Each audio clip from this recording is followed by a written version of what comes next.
So it's late on a Thursday night and I'm up as usual saving the galaxy. I know, it's a hard job, but hey, someone's got to do it. It's not like the galaxy can look after itself. Anyway, it's getting late, so before I head to bed, I thought I'd have a quick browse through the news headlines and see what's happening around the world. Straight away, I noticed something's not right. I go to a few different news feeds and there's talk about a spill. Now, I don't know about you guys, but the first thing I thought about was some type of an oil tanker had run aground somewhere and there was a massive oil spill occurring. Well, that's not quite right. You see, after doing a bit more reading, I find out that a spill is another name for a coup. That's probably being a bit too harsh, as a coup usually involves some type of a military takeover of some sorts. This was in fact a leadership challenge with the current Liberal Party. So where the hell did this come from? Anyway, I keep reading and I find out that Peter Dutton is not a happy chappy with Mr Turnbull and he wants his job. The way they go about this is by calling a spill and then by having a vote to see who will become the next leader of the party. The new leader of the party then becomes the next PM. Now, hang on a sec. This is the stuff you hear happening in second and third world countries. Surely this can't be happening here in Australia. Then it hits me. A few years ago, we had the whole Rudd-Gillard-Rudd schmozzle, and I start thinking, well, maybe we aren't as civilised as I thought. This then piques my interest, but it also starts to get me mad. I mean, how many PMs have we had since Howard? So we've currently got Turnbull.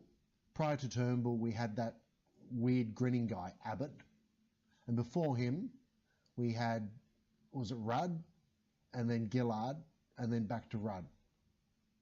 So, okay, so we had Turnbull, Abbott, Rudd, Gillard, back to Rudd, and then Rudd beat Howard. So it's 1, 2, 3, 4, 5, including Scott Morrison, make 6 PMs in the last 10 or 11 years.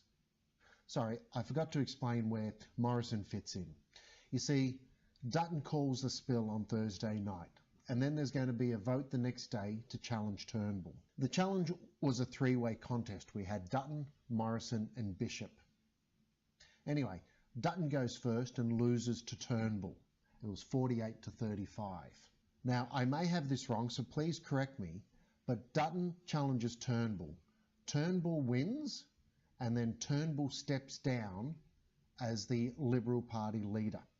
Go figure. Now the Liberals need a new leader. So the vote's now between Dutton and Morrison. Somewhere along the way, Julie was knocked out, so I'm not too certain exactly what happened there.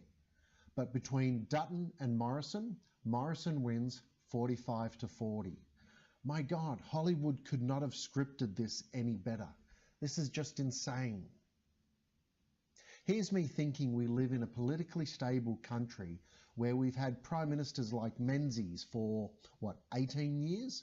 And then Howard had 11. Then all of a sudden, at the start of the 21st century, we've had a turnover of political leaders that would put McDonald's to shame. How is this possible? I don't know. I just don't get it. But you know what really has me worried? Honestly, I don't really care about their political careers. I'm worried as to what type of a precedent this is setting for our young and up-and-coming leaders of the future. What example are we showing to them where we can challenge our higher-ups without reason or warrant?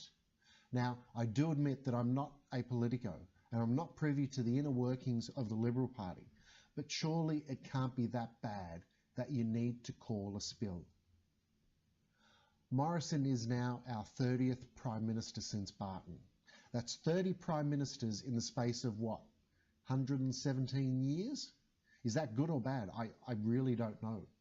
All I can tell you is that if this continues, we're heading down a sad and frightening road that many other nations have gone down, and one that I really did not expect Australia to follow.